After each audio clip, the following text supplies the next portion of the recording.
মুজিব নন, বাংলাদেশে বদলে গেল স্বাধীনতার ঘোষণাকারীর নাম। নতুন পাঠ্য বই চালু ইউনূসের।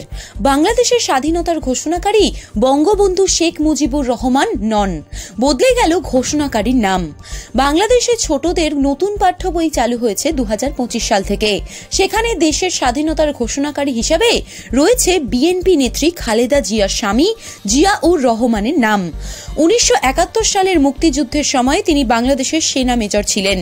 বাংলাদেশের সংবাদ মাধ্যম প্রথম আলোর প্রতিবেদন অনুযায়ী নতুন পাঠ্য বইয়ে স্বাধীনতার ওই সময়কার তথ্য বদলে দেওয়া হয়েছে। 2025 শিক্ষাবর্ষ থেকে ওই পাঠ্য বইগুলি কার্যকর করা হয়েছে। এতদিন বাংলাদেশের পাঠ্য বইতে লেখা থাকত 1971 সালের 26শে মার্চ বেতার বার্তার মাধ্যমে বাংলাদেশের স্বাধীনতা ঘোষণা করেন মুজিবুর।